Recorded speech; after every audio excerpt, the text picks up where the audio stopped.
नमस्कार दोस्तों, हमारे चैनल में आपका स्वागत है। आज हम इंडियन पॉलिटी के पहले अध्याय में जाएंगे, जिसका शीर्षक है ऐतिहासिक पृष्ठभूमि।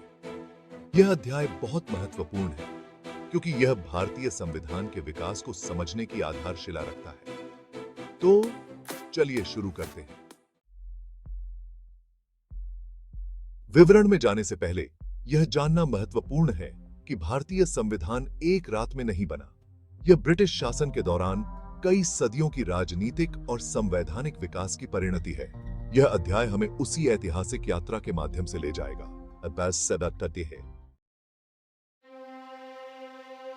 कहानी की शुरुआत ब्रिटिश ईस्ट इंडिया कंपनी से होती है, जिसने धीरे धीरे भारत पर अपना नियंत्रण स्थापित किया, जिसकी शुरुआत 1757 में प्लासी के युद्ध और 1764 में बक्सर के युद्ध से हुई। इन विजयों ने भारत में ब्रिटिश प्रभुत्व की नींव रखी। सबसे पहले हमारे पास है 1773 का रेगुलेटिंग एक्ट। यह ब्रिटिश संसद का पहला कदम था, जिससे ईस्ट इंडिया कंपनी के भारत में मामलों को नियंत्रित किया जा सके। इसने बंगाल के गवर्नर जनरल की स्थिति स्थापित की। वॉरेन हेस्टिंग्स पहले थे और उन्हें सहायता करने के लिए एक परिषद बनाई गई। इसने कलकत्ता के सुप्रीम कोर्ट की भी स्थापना की, जिससे भारत में केंद्रीकृत शासन की शुरुआत हुई।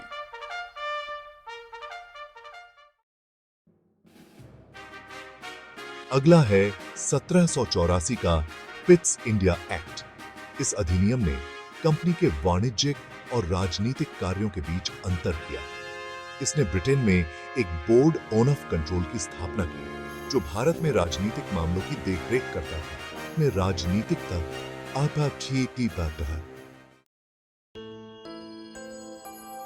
चार्टर एक्ट्स ने भारतीय प्रशासन को आकार देने में महत्वपूर्ण भूमिका निभाई। 1813 का चार्टर एक्ट कंपनी के व्यापार एकाधिकार को समाप्त कर दिया, सिवाय चाय और चीन के साथ व्यापार के। 1833 का एक्ट बंगाल के गवर्नर जनरल को भारत का गवर्नर जनरल बना दिया, जिससे शक्ति और केंद्रीकृत हो गई। अंत में 1853 का एक्ट सिविल सेवा के लिए एक खुली प्रतियोगिता प्रणाली की शुरुआत की, जिससे भारतीयों को प्रशासन में प्रवेश करने की अनुमति मिली।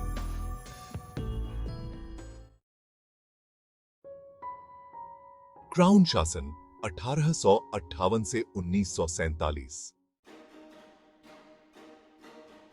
1848 में 1857 के विद्रोह के बाद ब्रिटिश क्राउन ने 1858 के गवर्नमेंट ऑफ इंडिया एक्ट के साथ भारत पर सीधे नियंत्रण कर लिया। इस अधिनियम ने ईस्ट इंडिया कंपनी के शासन को समाप्त कर दिया और भारत के सचिव को प्रशासन के लिए जिम्मेदार बनाया गया। 1861 का इंडियन काउंसिल्स एक्ट ने केंद्र और प्रांतों में विधान परिषदों की स्थापना की, जिससे भारतीयों की विधायी प्रक्रिया में भागीदारी की शुरुआत हुई, हालांकि यह बहुत सीमित थी।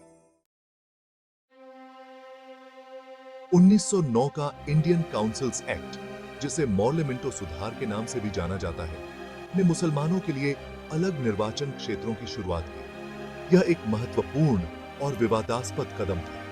फिर आया 1919 का गवर्नमेंट ऑफ इंडिया एक्ट या माउंटेगू चेम्सफोर्ड सुधार।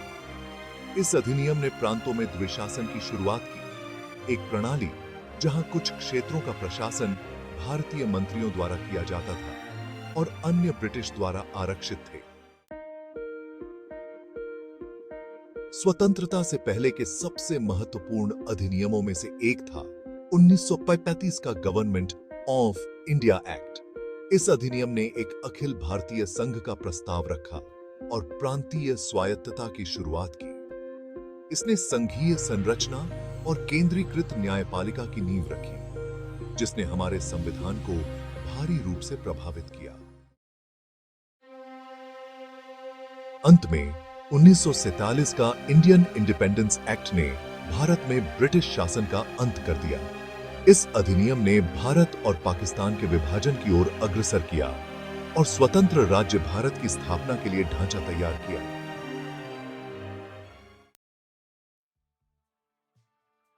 तो जैसा कि हमने देखा, भारतीय संविधान इन ऐतिहासिक घटनाओं का परिणाम है। प्रत्येक अधिनियम और विनियमन ने भारत के राजनीतिक परिदृश्य को आकार देने में भूमिका निभाई, जिससे हमारे संविधान का निर्माण हुआ जो आज हमें शासित करता है। आज के वीडियो के लिए बस इतना ही। मुझे उम्मीद है कि इस ऐतिहासिक पृष्ठभूमि का विस्तृत अवलोकन आपको यह समझने में मदद करेगा कि हमारा संविधान कैसे बना।